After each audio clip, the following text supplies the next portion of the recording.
Welcome to Home Dad Chat, brought to you by the National At Home Dad Network. My name is Brock, My name is Danny. and we are here to talk about life as stay at home dads. So sit back, relax, and enjoy the show.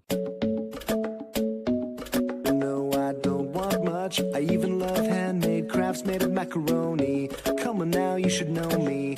Times I might eat too much. No worry about my weight, got the dad bod rocking on me. Sketches on my feet, cargo shorts look good on me. I'm a dad, that's what I do. Hey, everybody, welcome back to the show. Hope you're having a great day. It's been a week of all kinds of chaos, but I'm still here, and so are you. And so that's a good thing because we That's all what go counts. through. Yeah, exactly, right? We we live to fight another day, as they say in Waterboy. Yep. But yeah, man, I mean, it's I don't know. Every week is new and different, but at the same time, like exciting. So, how you been, man? I've been okay. Stressed, anxious, depressed, but yeah, it's just a lot of stuff going on. And honestly, there was a lot from after the convention. Just one being so up for so long and busy and working and laughing and just having a great time and all that expenditure of energy and stuff. And then just I have to take an inhale now, and that's kind of where I was at. Like I said earlier, I think I took the Monday after the convention off and stayed in San Antonio and just like relax and breathe and just try to get myself back together before I have to come back here. And getting it's like an oasis. The convention's like an oasis. You're in a place where everybody gets you, everybody understands you. You got a great community. You have, things going on that are fun. You get to play games or try stuff or do whatever. You're on vacation. And it's really the only vacation that I think we can get as an at-home parent because we don't take our kids to the convention usually. Some Right. people do, but realistically, you're off. You're off work, And my family did great while I was gone overall, but coming back into it, I wasn't ready. I just didn't want to. I just didn't want to. And I'd been gone 8 days, man. I mean, that's just blows my mind just to say it. But we worked very hard to get to this point where I could take that time off. And I worked a little side hustle here and there to get some cash in to help pay for the hotel and all that. Yeah. But 8 days and coming back to this, I was just like, well, yeah, okay. That's all right. I did tell my wife that as I always do, if nothing happens this week, I'm fine with it. I'm fine. Yeah. I'll just come back. Even if they don't, maybe go to school, they need to go to school. But whatever happens, happens. I understand. This is difficult. This is not your daily. You're incredibly competent, incredibly capable, but there's, well, now three of them, and they outnumber you, and they all have different issues. So I didn't expect a lot, and I got more than I expected in a lot of ways, but also like the cat boxes weren't cleaned out at Mm. all. And I made sure to, honestly, because this is the kind of suspicious person I am sometimes, I made indications in the litter that if it had been used, I would know it. And nope, had not been changed. It looked like it had not been changed. And I'm like, we have two cats and we now have four cat boxes. Yikes. And I'm just like, look, this this should not be the way this is. They should be able to do one, maybe two if they're like very personality oriented. But and anyway, so And it you're came allergic back to to and you're allergic to cats too, on top of yeah, that. yeah, yeah, Just a yeah. glutton for punishment. Okay. No, my kids love them. They really do. I mean, they don't want to take care of them, but they love them. Of And I course. couldn't That's how it always imagine. is. Yeah, right. I mean, it's just I set this up. I made this, but I also made this is your job, kid. Every day you clean the cat box. So, See, but I this is think that's why I just have part of it. one dog, and then they can have all the stuffies that they need as long as I don't get asked to have a It's cat. a good point. It's a good And that point. and that works out really well for us. So Yeah. good there. But yeah, Yeah. I came back to a dish, or sorry, a sink full of dishes that I was hoping would have gotten washed. They were there when I left, just because I didn't get the time to take care of it beforehand. And Corey made it very evident that there's a high probability it wouldn't be done by the time I It's got not home gonna either, happen. Yeah. because she was, struggling with just being in that space of, hey, Hmm. like, all right, I'm a full-time mom right now with Yeah. not doing And job, that kind of, and solo solo. parenting, which Yeah, and is, sheesh. right. And so like I came home and she was like, "I'm sorry." And I'm like, "You're fine. Don't worry about it. Like I don't care. Like I, it'll get done. Like you know, I'll get to a point where basically it was like Monday, okay, I'm gonna throw on the dad lounge and Hmm. I'll throw on my headphones and talk to the guys while I do dishes. Yeah. Like Just that's wash sort of dishes. the thing. And then it works. I mean, that's kind of become the normal thing, which is Yeah. it's nice. I mean, it makes the time go by. Like you can listen to the guys talk or you can talk yourself and then you can do laundry, dishes, whatever it is. So Hmm. it worked out really well. Good. Um, I was going to tell you before we get into actually talking about what we're doing today. Kaya had a pretty fantastic Saturday night. Yeah. Corey and I helped lead a marriage ministry at church, and we had a marriage seminar on Saturday all day with like 10 couples from church, which was really cool. And the kids were awesome. And so that night, the local card shop that we go to buy Pokemon cards was having like a trade show. So like you could go in and trade cards with different people, and it was a lot of fun. And so Ruby didn't want to go, so Hezekiah and I went and had a great time. And he ended up buying a pack of Pokemon cards. No big deal, right? Like Hmm. that's normal. What wasn't normal was the fact that he pulled a super expensive, sought after, one of 2,000 packs hit and pulled a God pack, which is Nice. like this amazing series of EV evolutions that are not cheap by any Uh-huh. means, but he paid, a very small amount of money to basically win a whole bunch of money in Yeah. cards and stuff. So, as a Pokemon collector as he was, he became very popular in that shop and was very pumped about getting these cards. So they're in a safe right now because the fact that I'm like, all right, kid, we're not touching these. We got to do something with them. So we took pictures of them and everything, but it was an exciting and very interesting, memorable moment for sure because like I've been collecting like sports cards forever and Hmm. to my dad really never went to the card shops with me, that kind of thing. That wasn't his thing. And this is a way for he and I to bond, and same thing with Ruby and I. And Yeah. so it was a really fun evening. It was more interesting trying to explain it to Corey because she does not understand like card collecting at all. Thinks it's kind of, Yeah. stupid. But I was like, this is what happened. Because she was texting me at one point, was like, when are you guys coming home? Because we'd Yeah. been there for a couple hours. And I was literally getting ready to walk out the door when he was like, hey, I'm going to buy this pack of cards. So our entire evening just like basically exploded Yeah. after that. But yeah, it Well, was pretty, congratulations to him. pretty Good exciting. job. Yeah. Yeah. It was Yeah. it was really cool. So Nice.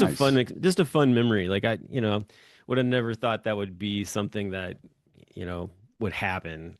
So it's like kind Hmm. of winning the lottery in a lot of ways. Hmm. Yeah. Yeah. Yeah. My kid, unfortunately, is he joined the gaming club after school, and they Okay. played D&D every other week, which is cool for me. And he runs, or I'm sorry, she runs a game. Cool. Awesome. I can't imagine the chaos that that game involves, but okay, enjoy it, whatever. It wouldn't be a game I could play and not lose my mind. And then the alternate weeks, she plays Magic: The Gathering.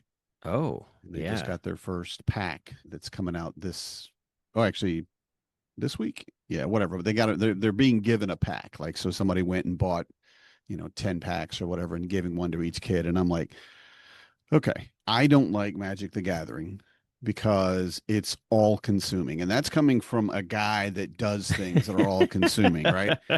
But I've been to like Dragon Con, and you walk into the room where they have 50 tables going of Magic games. And I've never one smelled humanity in such a way, because they have been there playing straight for 24 hours. Oh my gosh. And I mean, you see them crashed out in the corner or whatever. Sometimes they go to the room, but nobody takes time to take a shower. And in that Oh, huge mass of people, oh, that's my memory. Now I know that's not all it is, but that's my memory of Magic the Gathering. And the other part is that it is truly, truly addictive. I uh-huh. mean, once you get started, it is hilarious how much time and money people want to put into it. And like all the way, I mean, people my age, people older Yep. than me, still playing Magic and just like, this is the greatest game ever. I'm like, okay.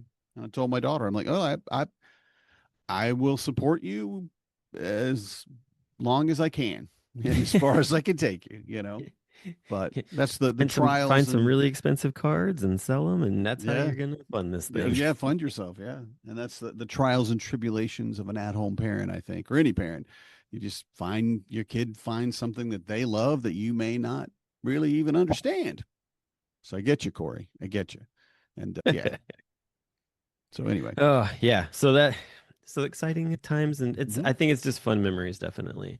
Which kind of absolutely. brings us to our guest tonight or today, because our guest today is actually doing interviews with stay-at-home dads and Yeah. building a really cool, I don't know if it's like a research paper of some sort that he's working on. I don't know if Hmm. that's what it's called. I haven't actually had a chance to communicate with him the way you have, but it's interesting to like read his synopsis of what he's up to, and just the things that he thought and the things that are actually true. Hmm. And to me, like that's always the most exciting part, because people's assumptions of what a stay-at-home dad is versus what a actual stay-at-home dad is Yeah.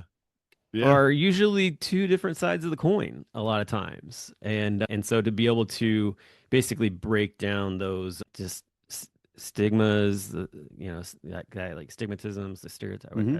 like Yeah. that's it's awesome. And so Hmm. it's great to see that there's actually a study like this going on. So it was really cool to see, like when you sent me that thing about Mark Walker coming in to talk to us today. And Hmm. so he interviewed you, right? Yeah, yeah. I went ahead and did his interview, and it was very, very well done. He was easy to talk to, which is, maybe that's me too, but I think he was easy to talk to. Had a lot of really good questions, had a lot of really things that he was just, you could tell he was interested and he was listening. And I love that about it because, again, he had some preconceived notions and he's learning, wow, that's not actually what life is all about as an at home dad. So, yeah. So Awesome. Dr. Mark Walker with the LSU. Yeah, yeah. So we're gonna have Dr. Mark Walker with LSU. He's a professor of sociology there. We're gonna have him on here in just a moment and talk a little bit more about what it is that he's trying to uncover about stay-at-home dads. So we'll be right back with Mark. Become a member of the National At-Home Dad Network, an organization focused on providing advocacy, community, education, and support, connecting with households where dad is the primary caregiver of the children. We do this through our webinar and podcast series, mental health support groups, regular online social events, as well as our annual convention. The National At Home Dad Network is a 100% volunteer organization. Without the generous support of its members and the community around it, we would not be able to continue the work that we do. Becoming a member gives you access to past convention speaker presentations, the ability to vote for board members annually, and ensures that the organization's fees and bills are in positive standing. Oh, yeah, it should not go unmentioned that there is some cool swag headed your way if you decide to become a member. For only $35 a year, your membership provides you with the exclusive content only we can generate, and you'll be supporting an organization that benefits families all around the country and world. By advocating for them, offering them community, providing education and guidance, and supporting them to grow in their parenthood journey. And one last thing, if you contribute $500 or more, you will become a lifetime member. Not only will you receive everything already mentioned, but also a certificate recognizing your status and an exclusive National At Home Dad Network challenge coin with our trademark logo, Dads Don't Babysit. So, what are you waiting for? Become a member today. All right, and we are back, and we've got our guest with us, Dr. Mark Walker from LSU, sociology professor, and very excited to be talking to him about the research that he is working on. So, Mark, welcome to the show. How are you doing today? Great. Thank you so much for having me. I'm excited to talk with you guys. Yeah, no, definitely. I saw the bio come through for you and what you wrote up about what you're working on, and it was very intriguing to me. And Danny's like, I've already sat down with them and had a conversation and done an interview. And I was looking, I was like, oh, you're one of seven so far. That's awesome. Like, Yeah. so, but it's just it's interesting to hear when when college professors are working on doing these studies on stay-at-home dads, and that was sort of how things kind of got started for the National At-Home Dad Network, especially Hmm. Home Dad Con.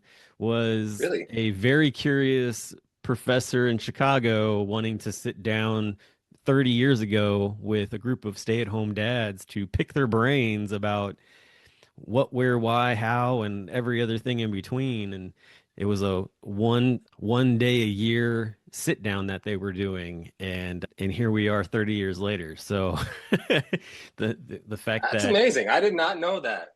yeah, Hmm. so the fact That's that great. you're digging into what would be basically a new generation of stay-at-home dads in some Yeah. ways is very exciting. Yeah. Yeah, I'm It's a excited. big difference from, I mean, 30 years ago, obviously, there's so many things that are different, but it was really interesting to see the people he talked to. And it did start out with just a small group of at home dads and just the complete, they were just like fish out of water when you see him talking to them and stuff. And it's like, wow, I didn't, realize that this was such a thing, and you're so passionate, and there's so many of you.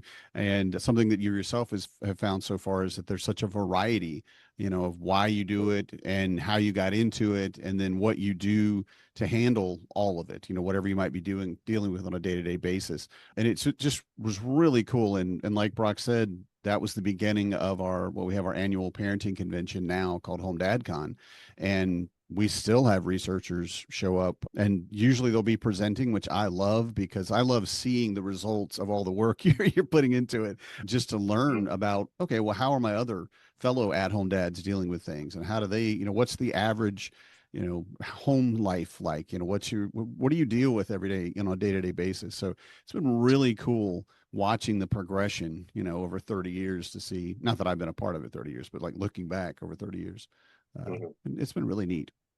So it's going to Yeah, I be in mean that's Chicago. one of the yeah, one of the more striking things that I've found that question my own assumptions is just that there's so much diversity in stay-at-home dads, what their situation is, what brought them to being a stay-at-home dad, the way they approach it. I had this sort of particular idea of what a stay-at-home dad is going to look like, and that's one of the with only 7 interviews, I've already seen lots of different situations, lots of different stages in the process, for sure. Right.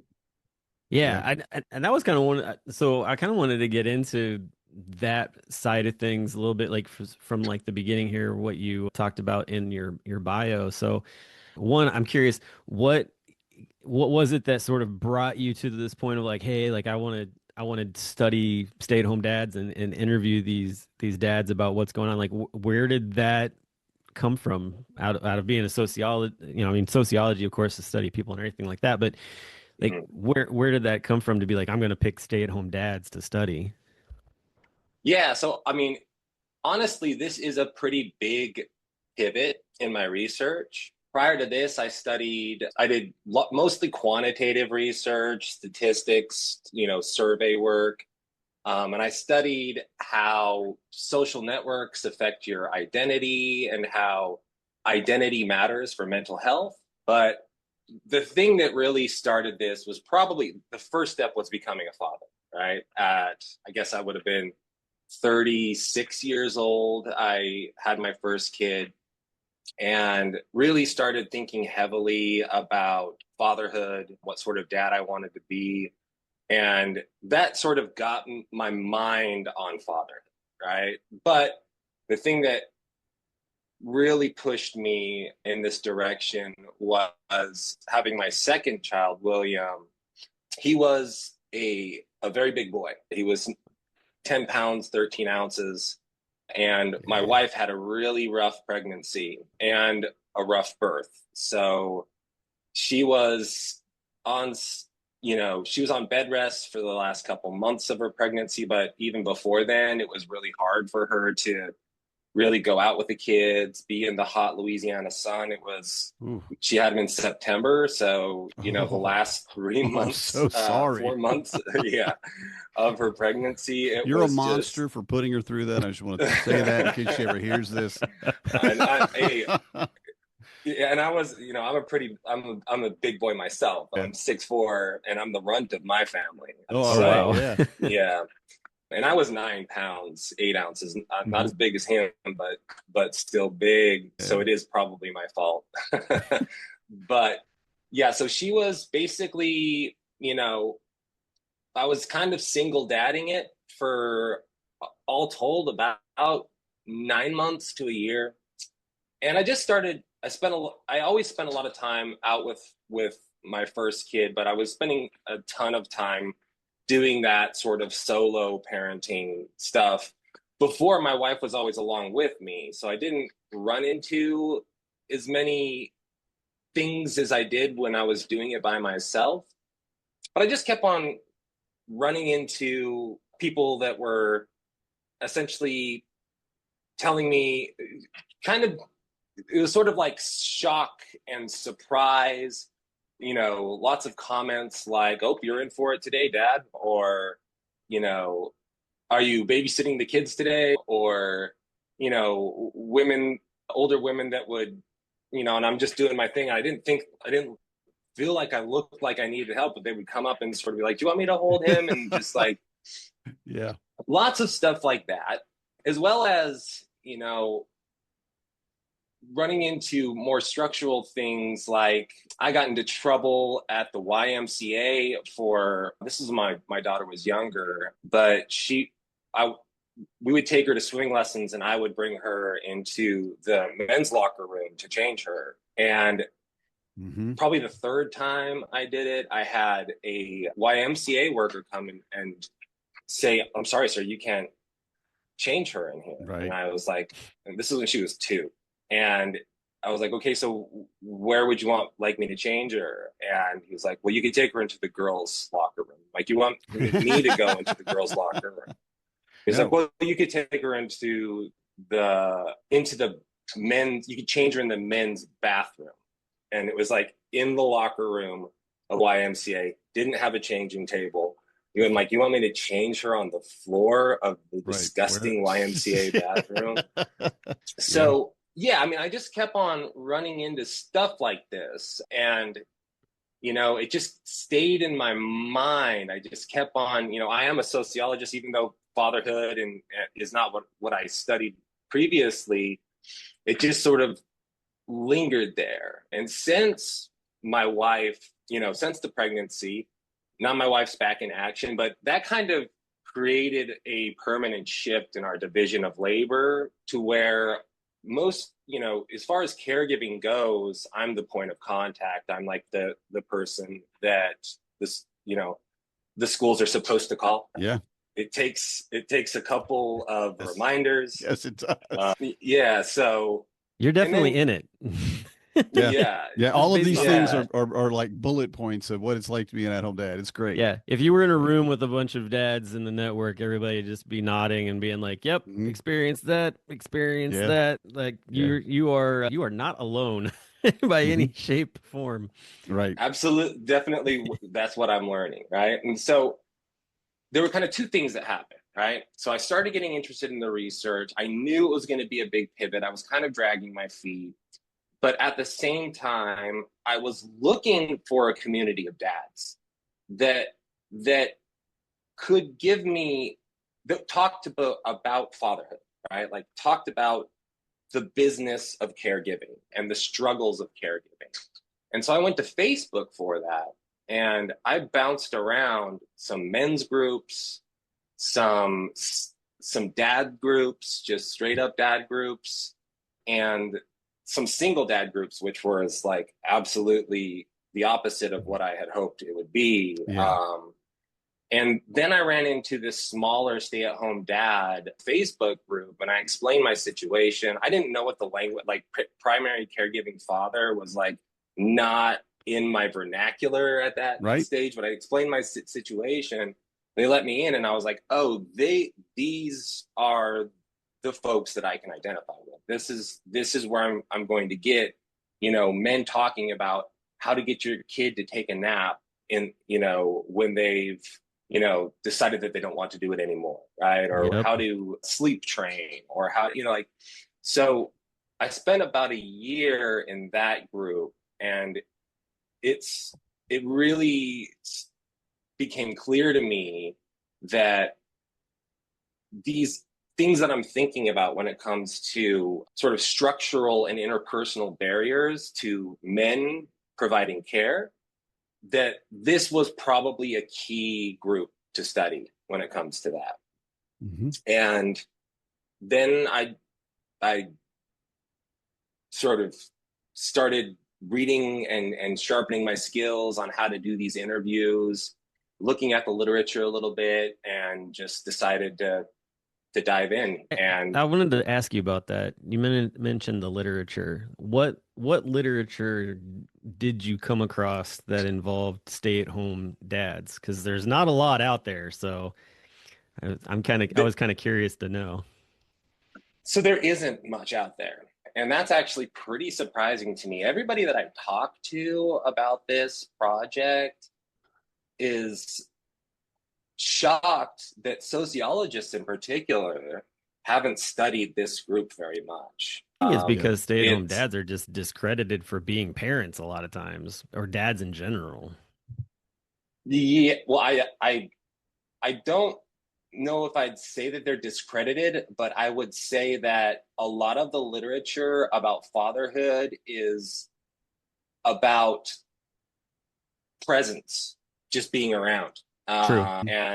and you know, so there's not as much depth into caregiving styles, quality of caregiving, but there is some stuff out there, and a lot of it is not necessarily about stay-at-home dads in particular, but instead about like there's some work out there that uses stay-at-home dads to get at like new masculinities and how conceptions of masculinity might be changing and conceptions of fatherhood might be changing.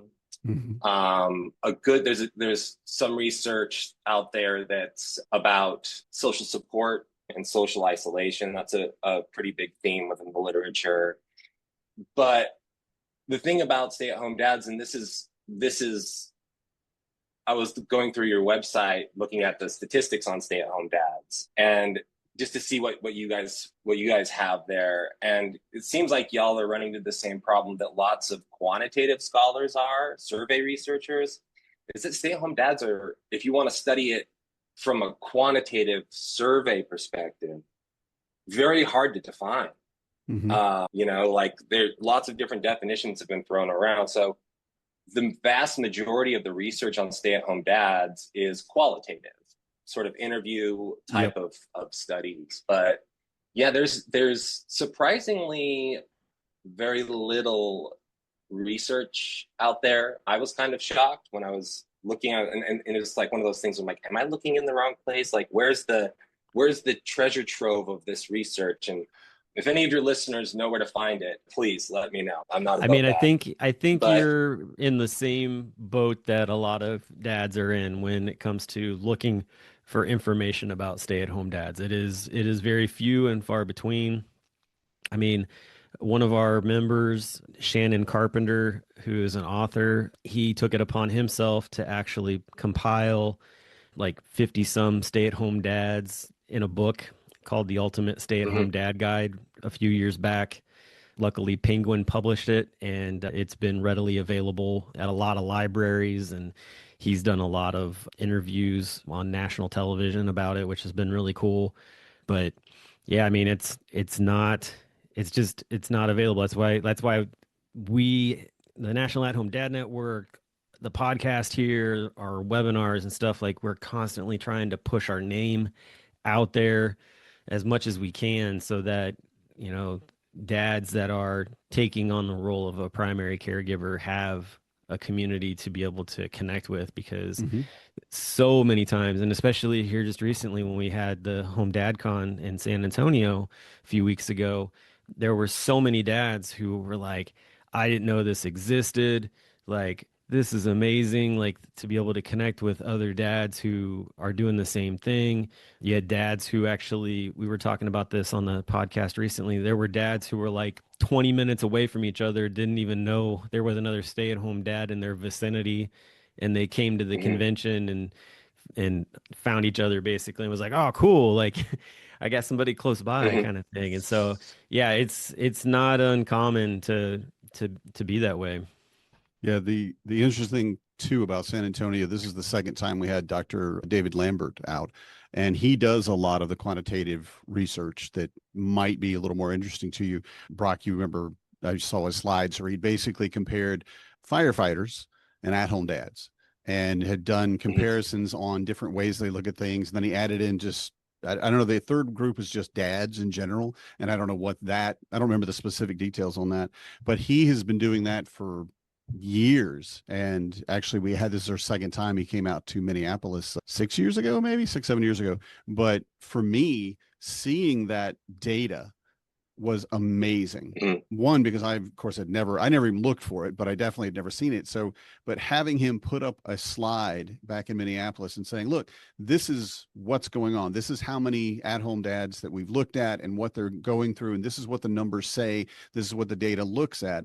And I will say for some people, it was a little more difficult because he's a professor. And I don't mean this in Hmm. any way negative, but you get so excited about the data that you're sharing, right? You're just, and you end up going just, and you're like a dog running around with a ball or something. And it's really, you have to be kind of ready for a very excited, passionate professor to drop data on you, right? But I think it just speaks exactly to what you were talking about, because there's really not that much in that area. He's the only one that we've been able to find, at least that I know of. I don't know, there's others maybe we've talked to, but I haven't heard of anybody else that works in that kind of research on being an at-home dad. So it's Yeah, he definitely brings lacking. he brings in a group of stay-at-home dads from the organization to his classroom via Zoom once a Yeah. year to actually do sort of like a round table virtually with his class. So all of his Oh, students nice. are in there and they can ask questions and that kind of thing. And I think it's awesome because like it's one thing for him to present all this information to, a college student and then be like, yeah, sure, right, whatever. But then for them to actually like meet a stay-at-home dad and get information from the horse's mouth is Yeah. so much more Yeah. power to it. And it's been really cool because it's not the same guys every year either, which is really neat too. So you get all kinds of backgrounds, which is the other thing that you talked about, basically like not realizing these like the economic situations and just the different backgrounds of some of the dads.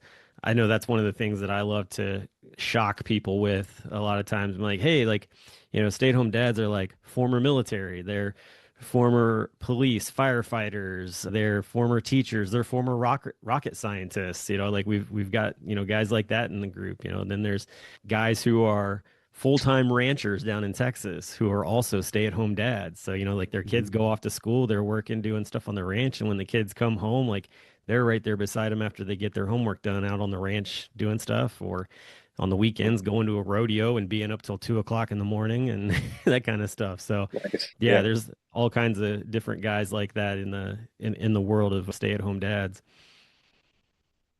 Yeah. Yeah. I mean, that's the one that is, I mean, and when you step back and you think about it, it makes sense once you know, right? Like, of course, it's going to be a broad array Mhm. of situations and types of men. But yeah, I'm going to listen back to this interviewing and so that I can remember the name of that professor because I'd like to take a look at his Yeah. research as well. We'll send you, I'll make an introduction for you, or Brock can one. So yeah. That'd be awesome. That'd be great. Yeah, I mean, it's surprising that there's not more work done, but it's not surprising that there isn't more quantitative work done because of that issue of coming up with this definition of stay-at-home dad that you can apply in a survey setting, right? Mm. It's just you would have to have you'd have to create a survey to measure stay-at-home dads, right? Like Mhm. you'd have to especially make measures for it, and it's difficult to do in a nationally representative study, which is what sociologists generally want, because it's these big population centers that are gathering this data, and you have to like really make the case for why you want this way of measuring it there. But the qualitative data is it's less of a problem for qualitative data, and there still isn't very much of that out there either. Yeah. Yeah, definitely. It's a wide open field, and Yes. yeah, we'll send you a link to Dr. Lambert, and also Brock. We should do the carry with University of Connecticut, the survey that we've been doing. Oh yeah. Remember Yeah. that one? Yeah, I yeah. do So remember it. we I started our haven't own participated in it. survey 3 years ago, I think, and just basically doing that. We wanted to develop what are stay-at-home dads like? Where do they live? What's their situation? And just a little bit more quantitative research on what's the numbers today? What are we looking at? So, and I don't want to get really deep into that because honestly, I think our listeners will probably get a little, kind of glazed over if I go too far Yeah. into that because I'm Yeah. really geeky and I would love it, but we can geek out some other time about yeah, that. let's do that. Let's do that. But definitely, yeah, but definitely we'll talk about your study for sure. Yeah. So one of the other things that I saw you're talking about in your study that you're working on is that, this idea of negotiating an identity with caregivers, that kind of thing. Mhm. I think that's been a conversation that's been taking place in a WhatsApp group that I'm in for stay-at-home dads, talking about like losing your identity. What does that look like? How are you balancing that, that kind of deal. And I think that that's conversation that even, we have in the podcast on a regular basis of like, hey, you need a men's group, you need a mentor, like you need to try to find a hobby, like, something that you can sort of separate from, you know, just the life of being a dad kind of thing. And I think that there are guys they're dad that can do it. And then there are other dads who struggle to do it. And then there's some dads that it's not hard at all for them. It's no big deal. They jump right into it. So there's definitely kind of those different three categories of what it is. And I think it really just kind of comes down to motivation and just the ability for also to like just opportunities for it, that kind of thing. Mhm. But yeah, I So think you're looking for 50 interviews before you start yeah. publishing anything, is that right? Yeah, That's your I number? mean, so it's kind of an arbitrary number. When we do Mhm. these qualitative in-depth interviews, what we're looking for is theoretical saturation. Okay. And what that means is once you get to a point in the interviews where people are kind of saying the same things that you've already heard. And there went my headphone. So there we go. Can you guys You're hear okay. me? Yep. Yep, we can hear Yep. you. Keep We hear going. you. You're good. All right. But you reach your point where things start getting repeated. Yeah, where Is where things start to get repeated and you're not really hearing much new. You're not really finding any new social processes going on.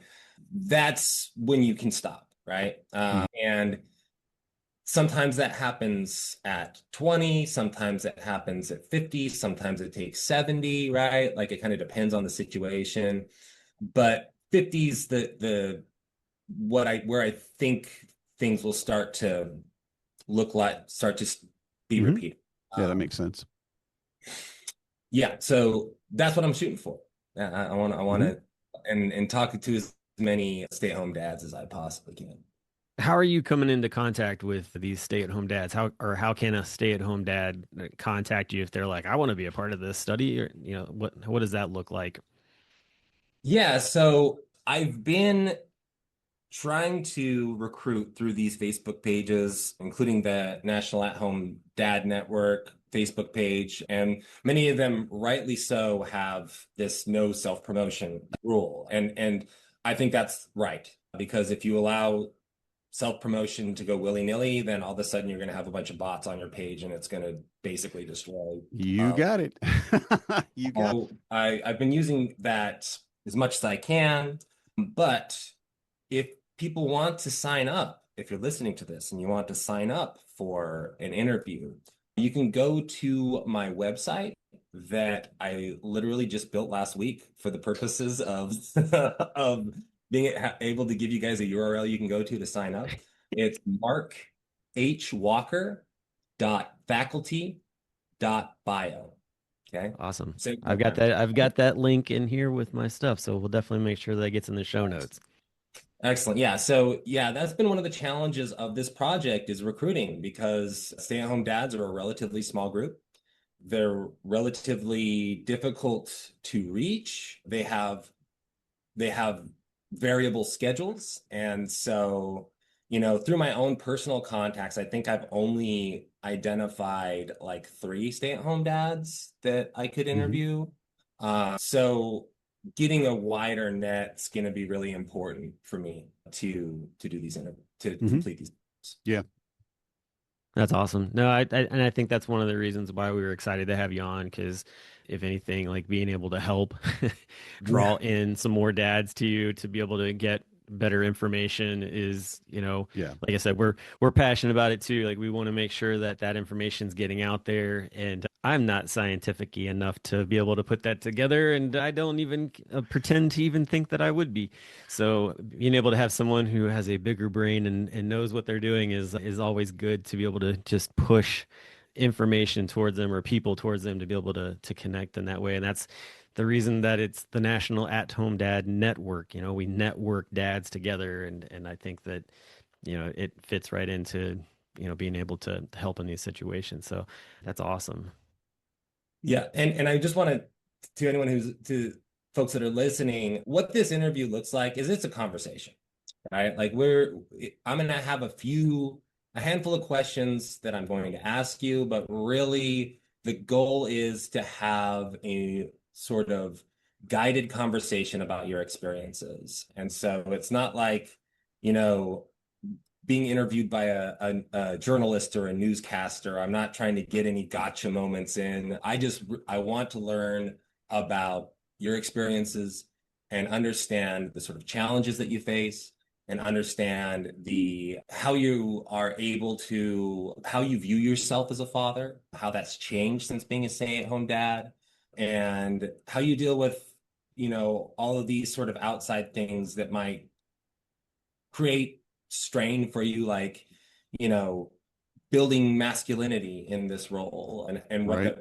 where that fits, finding a source of identity and self outside of caregiving so that you can sort of anchor yourself in lots of different places. So nothing to be afraid of. We can have a Hmm. conversation for about an hour, and then hopefully I can learn a bunch from those conversations. That's cool. Yeah. I like that a lot, definitely. Danny, what was your experience like getting to sit down with Mark for the Well, interview? I know this is going to shock you, but I loved it because I talked a lot. There you go. Yeah. But again, getting to I'm not in any way a scientist or anything like that, but I love data and I love just being able to look at where things are going in studies and focus groups and things like this. And I enjoyed it, not simply because I got to talk, but really because it was, like you said, it's more casual. It's like I just want to know what's going on and, what you're facing and what you're running into. And it gives us as at-home dads a place to talk about that stuff to a professional and not a therapist, y'all, just a professional person who would be able to understand and then can use that information to make our lives better, in my opinion. Every time we do something like this, every time we do add to that amount of data that's out there, I feel like we make it a more accepted thing in the world. And that's really, really important because, and Mark, like you said, one of the main things we find that we have an issue is that social interaction and identity and things like that, because it is still after, I mean, it's 30 years we've been doing this and it's still, you're a unicorn. You go into a community and you're like, oh, like you said earlier, I need to call, the school needs to call you. Oh, okay. And I've literally had the school call my wife in her very, very busy corporate international don't bother me job and then come back and she'll text me and I'll call the school and like, oh, and you were supposed to call me first though, if I could just make sure you don't. And like, oh, is that what that red flag in the folder means? Okay, that makes sense. Now I know what that, and I'm like, what? It was a red flag on my folder to not call my wife and you ignored it. But being able to get that information out about what we experience, what we do, why we do it, which is very important for me, is going to help all of what we consider the brotherhood of fatherhood. just that complete understanding of what not only just an at-home dad, but fatherhood in general. And like you brought up, masculinity, identity. You know, am I still a man if I change diapers all day? Yeah, of course you are. It's just we've never been taught that men were allowed to even be a part of that. And I guarantee most of the time men would be willing to not ever change diapers and say that's women's work because it's gross and who wants to do that, right? But to get the reality of what it is out there, that I think it's amazing, and that's why I wanted to have you on the show, and we're going to do what we can for you on our social media and stuff to kind of get the word out for you, because it's very important. So anybody listening, go to the website markhwalker.faculty.bio and sign up. Get this. Let's get this done. We need 50 people. Come on, chop chop. I don't know if we have 50 Can I listeners, but quickly we say, hope. I Are want we to doing a say, telemarketing thing now? What's going on? Yes, yes, absolutely. I quickly want to say a few things. So one of the things that I'm find that I think is going to be directly useful to stay-at-home dads, and in particular stay-at-home dads, is most of these interviews, stay-at-home dads are providing me with specific interactional strategies to deal with entering sort of mommy spaces, right? Yeah, Like yeah. the park, setting up play dates. And that's one thing that I didn't expect, that I was just like, you know, I'm probably going to write a book just so that I can include those interactional strategies, right? Because I don't know if that would fit into the academic journal Mm-hmm. Yeah. guidelines, but I do think that like I'm learning lots of things, and um my best friend from back home, this is like some weird kismet, but he became a stay-at-home dad just about 3 months ago. And Yay. so there are all kinds of resources and strategies that I'm learning from stay-at-home dads that I think will be useful to stay-at-home dads and new stay-at-home dads in particular. Also, I want to say, having this out there, I think that there is, and I don't want to get into this too deeply, but there's a bit of a despair epidemic that seems to be going on amongst young men and men at large. And I really feel that this work is important, and the work that y'all do is important, to give men a lots of different opportunities and lots of different ways in which to find meaning in life, right? It doesn't have to just it doesn't have to be through power and status games and employment, right? And I really feel like it's important for our society at large to provide lots of different routes to find meaning in your life, particularly for men and young men. I agree with that 100%. Yeah. And Well said. there's a lot of research about that part of it, but I won't get into it because That is I'll a whole geek nother out. can of worms, definitely. It is, and it's an awesome can. It's a great can, but yeah, we shouldn't. Yeah, we won't go there. But hey, Mark, thank you so much for coming on the show with us and talking about your research that you're working on. I'm very excited to see who all like steps up and takes on, being a part of helping give you information for what you're working on. I honestly, like, we'll just put this out here, even though it's like 365 days away, but literally 1 year from today is Home Dad Con Chicago, our 30th anniversary. And if you wanted to put that on your calendar and consider coming and hanging out with a whole bunch of stay-at-home dads and in person, it's definitely going to be the place to be next year. So definitely wanted to put that invite out to you. So thank you for the invite. And I will say I just applied for sabbatical for the fall semester of next year. And I built that Home Dad Con into that sabbatical. Oh, So nice. plans are already moving. I would love to go. I'm putting it at 95% likelihood. When you've got kids, there's always that 5%, Yep. but I'm planning on it. And I'm actually, I want to see, I would love to meet all y'all in public, in sort of face to face, Yeah. as well as just to see what the conference has to offer, the resources it has to offer. Definitely. So I know there was a dad actually on the national Facebook group that was just asking if anybody else was from Louisiana just like this past week. So cool. Yep. there's some other guys down there in that area. So Yeah, so I'll just have to shoot that guy a line and see what yeah, Louisiana he's from for there sure. you go. Definitely.